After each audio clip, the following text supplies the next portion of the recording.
Be me, 34F, senior HR specialist at a tech firm. Got into HR because I genuinely wanted to fix the corporate culture from the inside. Tired of the tech bro narrative? It's 2024 at the time, and our diversity stats are still abysmal. We hover around 18% female in technical roles. Leadership posts the same "we are listening" update every quarter. Nothing changes. I'm convinced it's unconscious bias. It has to be. Hiring managers are mostly men. They hire people who look like them, talk like them, play the same video games. It's a self-perpetuating cycle of mediocrity disguised as culture fit. The engineering department is the problem. It's the programmer cliché come to life. 140 engineers, 128 men, 12 women. Every time I walk onto the dev floor, the air changes. It's quiet, but in an aggressive way. Silence broken only by the clacking of mechanical keyboards. They have these inside jokes I don't get. Slack channels locked down so HR can't see them. I know they're talking about me or my team in there. I try to organize culture building events. Mandatory team lunches, empathy workshops, diversity mixes. They show up because they have to. Stand in the corners holding their pizza slices like they're shielding them from a predator. Don't talk to anyone outside their little cliques. Stare at their shoes when I ask them about their weekends. It's frustrating. I view my job as more than just payroll and benefits. I'm here to fix the culture. To make it inclusive. To break up the boys' club. Last quarter, the CEO pulled me into his office. "Stella, we have a problem with our diversity metrics." "Of course we do, Sherlock. Investors are asking questions. We look bad compared to our competitors. We need to hit 40% female representation in engineering by next year." I tell him it's a pipeline issue. I tell him the interview process is biased. He nods, doesn't care about the details, just wants the numbers. "Fix it. You have the budget." This is my moment. I go back to my desk, mind racing. The problem isn't just sourcing. We get female applicants. We get plenty. But they die in the technical interviews. Our senior engineers conduct the technical screenings. They claim the candidates aren't technical enough or failed the whiteboard test. I know what that really means. It means didn't laugh at my obscure Linux joke. It means didn't go to the same nerdy college as me. Unconscious bias is rotting this company from the inside out. I decide to go nuclear. I'm going to remove the human element entirely, build an automated hiring system, project equity, an AI that screens resumes, conducts initial code tests, and ranks candidates based purely on potential and aptitude, sans the biased markers. No names, no photos, no university names. Since Stanford bros hire Stanford bros, no graduation dates to prevent ageism, just pure unadulterated skill and psychological fit. I pitch it to the CTO. He's this exhausted-looking guy named David. Looks like he hasn't slept since 2014. He sighs, rubs his temples. "Stella, hiring is complex. An algorithm might struggle with nuance." I cut him off. "Humans struggle with nuance, David. Humans are biased. Algorithms are pure math. If we feed it the right data, it will give us fair results." He resists. I drop the investor pressure card. He folds immediately. "Fine.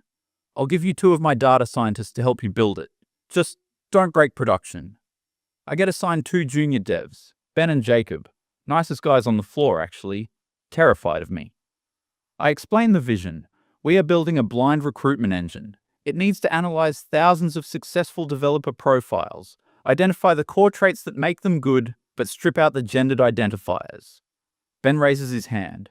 "But Stella, if we train it on our current top performers, won't it just learn to hire people like them?" Smart kid, but I'm ahead of him. Exactly why we need to clean the data first, Ben. We define the parameters of success not just by code output, but by collaboration, communication, and adaptability. We mask the resumes. We tell the AI that specific bro keywords are neutral or negative. We spend 3 months building this thing. I'm in the Jira tickets every day, writing user stories. As a candidate, I want to be judged on my ability, not my gender. I make them implement a sentiment analysis module. It reads cover letters to detect growth mindset wording versus arrogant wording. I assume men use more arrogant language. This will naturally filter out the toxic masculinity. We also buy a data set of resumes from across the industry. High-performing women in tech. I force-feed this data into the model. "Look," I tell the AI, "metaphorically, this is what good looks like."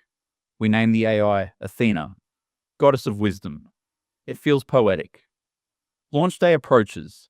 I'm buzzing with adrenaline. I've hyped this up to the board. The future of equitable hiring, removing the gatekeepers.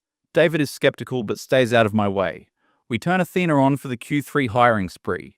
We have 20 open positions for senior back-end engineers. Usually, we'd get 500 applicants. HR would screen 100, engineers would interview 40, we'd hire 5. Slow, painful, biased. Athena ingests 2,500 applications in 24 hours. I watch the dashboard. It's beautiful. She's passing skills, analyzing GitHub repos, anonymized, reading cover letters for emotional intelligence benchmarks. I have a bottle of champagne in my desk drawer. Me and my assistant Jenny are watching the progress bar.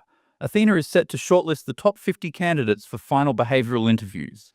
I've instructed the system that the final cohort must be merit-based, but because I removed the bias, I'm expecting at least a 50-50 split, maybe even 60-40 women because, frankly, women try harder in cover letters. The progress bar hits 100%. The list generates only ID numbers at first. Candidate 4921. Candidate 8832. Okay, I say, hands trembling slightly. Let's unmask them. Jenny hits the button. The spreadsheet populates names and demographics. I scan the list. James, Michael, David, Christopher, Joshua, Daniel. Scroll down. Kevin, Brian, Matthew, Andrew, Ryan. Scroll down. Stephen, Thomas, William, Justin. My heart drops into my stomach.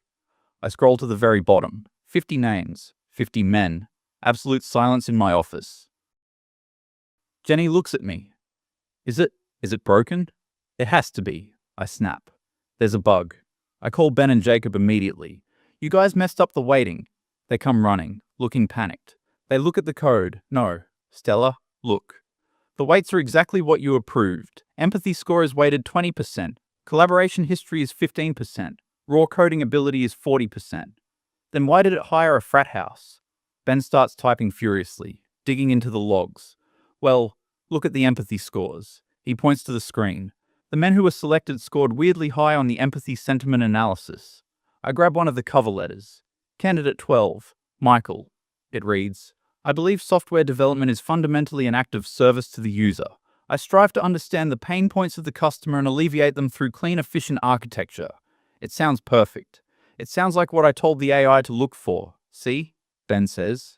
He used words like service, understand, alleviate. The AI rated him 99 out of 100 on empathy. He's gaming it, I say. He knows the buzzwords.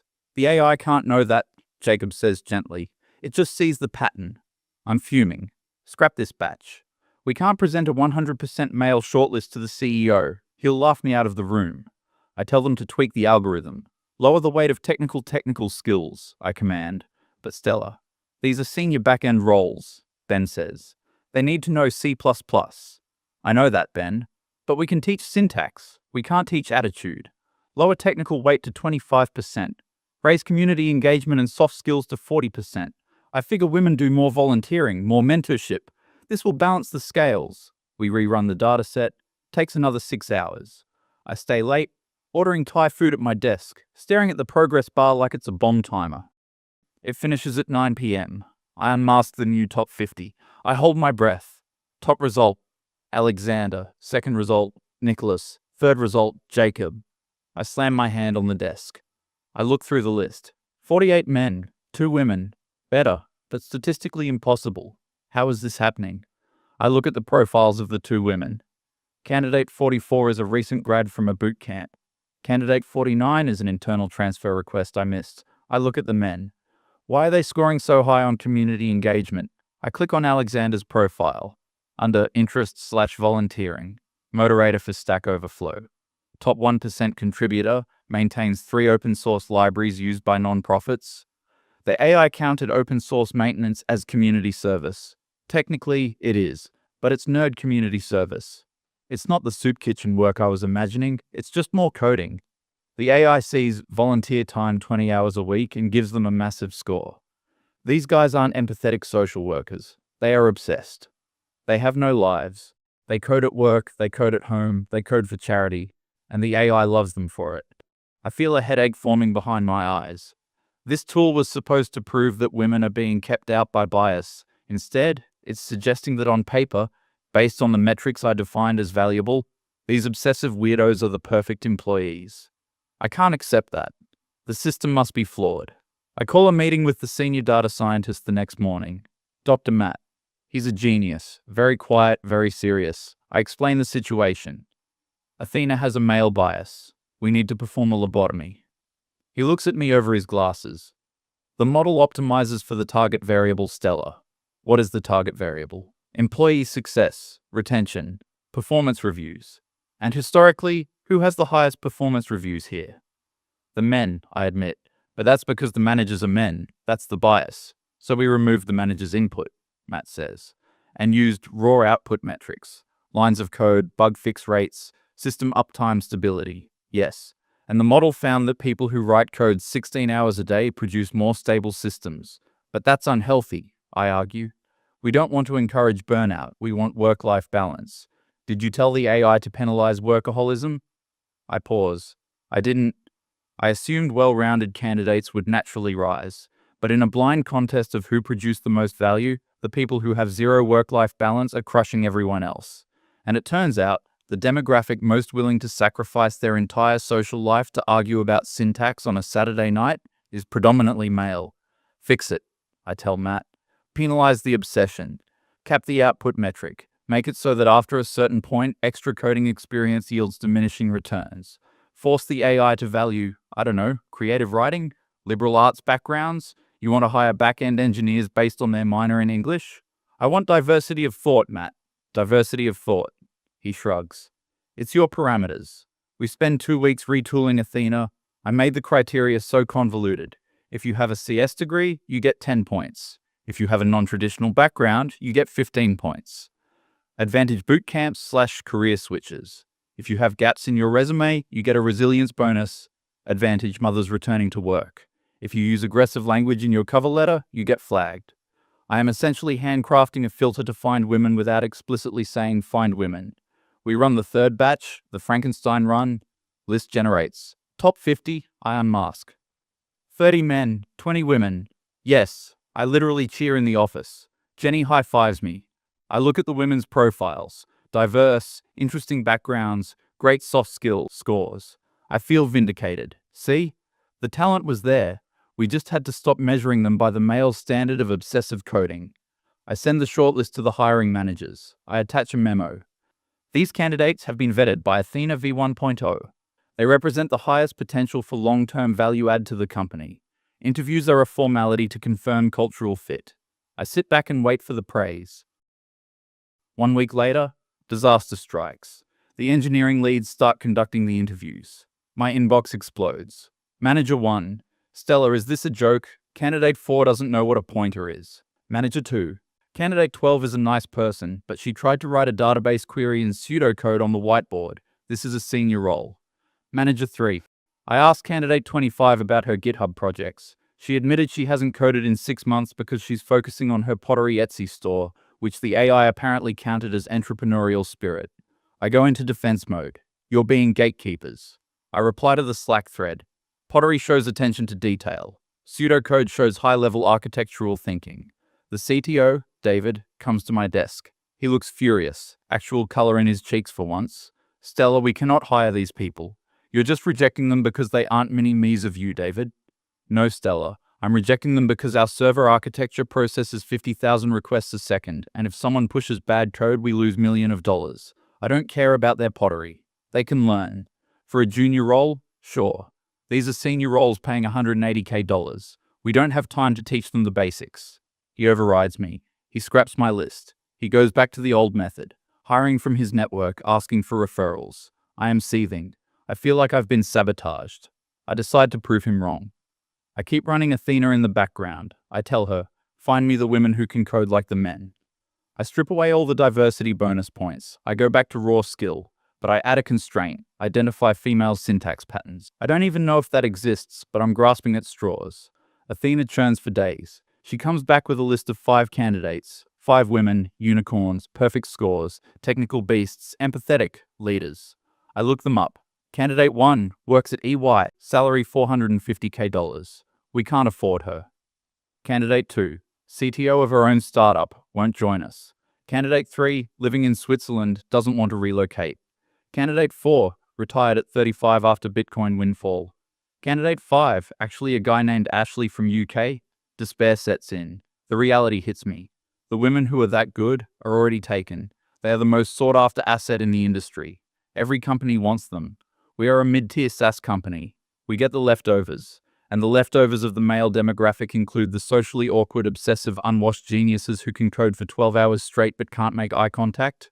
The leftovers of the female demographic are normal people with healthy boundaries who aren't willing to grind that hard for a mid-tier salary. My bias against the men was actually a bias against people who have no life outside of code, and unfortunately that trait is highly correlated with keeping our servers running. I refuse to give up. I double down. I tell the CEO that the engineering team is being obstructionist. They are rejecting qualified candidates to protect their culture. I lie. Or maybe I believe it. Hard to tell anymore. CEO is nervous about the numbers. Okay, Stella. Let's hire 3 of them. We'll do a pilot program. If they succeed, David has to shut up. I picked the 3 best from my holistic list. 3 women. Cassie, bootcamp grad, former teacher, great communication. Maria, returning to workforce, solid PM skills. Sam, degree in art history, self-taught Python. I bypass the technical screen. I give them offers. They accept. I place them on the most critical teams. Integration is key, I say. I organize a welcome lunch. The male engineers sit there, silent, eating their burritos. I glare at them. Be nice, my eyes say. Day 1 goes okay. Day 5, I see Cassie crying in the bathroom. I rush in. What happened? Did someone say something? I'm ready to fire someone. No, she sobs. I don't know what they're talking about. They speak in acronyms. I asked for help and they sent me a link to documentation that's 500 pages long. They expect me to read it by tomorrow. They're setting you up to fail, I soothe her. I'll handle it. I march to her heavy-set lead. Kevin, you need to mentor Cassie. Don't just throw docs at her. Kevin looks at me, tired eyes. Stella, the documentation is the job. I read it. The other guys read it. If she can't pass technical docs, she can't touch the code base. It's spaghetti code from 2018. It's not friendly. Make it friendly, I snap. I can't rewrite the entire stack to be friendly in a week. Week 2. Maria pushes code. Production goes down. For 4 hours. Customers calling support screaming. David runs past my office, pale as a sheet. Who approved the merge? He screams. Maria did, someone says. Why didn't it go through code review? She said Stella told her code review was a form of gatekeeping, so she bypassed the check. Oh God. I didn't say that exactly. I said trust your instincts and don't let them slow you down. David fixes the bug. He storms into the CEO's office. Door slam. I sit at my desk staring at my plant. My phone buzzes. It's a notification from Athena. I left it running on a loop, trying to find hidden gems in the rejected pile. It sends me a notification. Unconscious bias detected in filtering logic. Curious. I open the terminal. Athena has been analyzing my interventions. It has a little report. User, Stella, consistently downgrades candidates with high technical obsession markers. Correlation analysis. High technical obsession correlates 0.89 with male gender marker. Correlation analysis. High technical obsession correlates 0.92 with high performance in historical data. Conclusion. User is filtering out high performers to achieve demographic balance. Warning. This strategy will result in a 40% reduction in team velocity. The AI is calling me out. It's telling me, in cold hard math, that my diversity strategy is literally an anti-competence strategy. Not because women aren't competent, but because the specific subset of humans who are willing to destroy their bodies and minds for this specific job happen to be men. And looking for balance means looking for people who aren't that obsessive. But we need the obsession. I feel a knot in my stomach. I delete the report. Can't let anyone see that. The next day, there's an all-hands meeting. CEO looks grim. We are restructuring the engineering department. My heart leaps. Finally, he's firing the toxic leads. We're rolling back the Project Equity Hiring Initiative effective immediately. Room goes dead silent. We have lost 2 major clients due to the outage last week. Our velocity has dropped 30%. We need to focus on stability. David is taking full control of hiring again. The engineers don't cheer. That would be too social. But you can feel the tension leave the room. Shoulders drop, hoodies go up. Back to normal. I am called into a meeting afterwards. HR VP is there. Stella, we appreciate your passion. The kiss of death phrase, but we feel your talents are better suited for internal engagement. You're demoting me? We're pivoting you. No more hiring authority. You'll run the mentorship programs and the holiday party. I want to argue. I want to scream about patriarchy. But I think about the outage. I think about Cassie crying because she couldn't read the docs. I think about Athena's cold, hard report. I thought I was fixing the system. I thought I was saving those women, but I just threw them into a meat grinder they weren't equipped for, just to pad my stats. I nod. Okay. I walk back to my desk to pack up my hiring files. I see the server room glass wall. Ben and Jacob are in there, eating cold pizza, debugging something on a monitor, laughing at a joke. They look happy. They look competent. They look fine. I realized I didn't want to fix the culture because it was broken. I wanted to fix it because I didn't fit in, and instead of accepting that, I tried to burn it down. I closed the Athena terminal window, one last prompt flashes. Process terminated. Optimization failed. I go to the break room. I sit in my beanbag chair, alone. I open LinkedIn, open to work, but maybe this time, I'll stick to non-tech companies, places where empathy actually ships the product. Because here, the code doesn't care how nice you are. It only cares if you're right, and I was wrong. Be me, again. Few months later, still at the company, party planner role. Christmas party is coming up. I book a DJ, expensive catering, open bar, try to make it a networking gala, mandatory attendance. Engineers show up, grab free food, retreat to corners, DJ plays top 40 hits. Dance floor is empty except for the sales team. I see David in the corner. He's talking to the guys I tried to fire. They're animated, laughing, drawing on napkins. I walk past, overhear them, so if we refactor the microservice to use Go, we can cut latency by 5 ms. Dude, yes. And then we can deprecate the legacy SQL wrapper. They aren't talking about sports, or women, or politics. They are talking about work at the party. Because they love it. Because it's not just a job to them. It's their identity. Cassie quit, by the way, went back to teaching, sent me an email saying she's happier. Maria was let go. Sam is still here but moved to customer success, doing great there. I realized Project Equity was trying to force people who value life into a room with people who value code, and getting mad when the code addicts won. I look at the AI code on my laptop one last time before deleting the repo. The bias wasn't hatred, it was a preference for men who suffer for the machine. I close the lid, sip my overpriced gin and tonic, watch the nerds draw architecture diagrams on cocktail napkins. I'll never understand them, but at least the server won't have downtimes.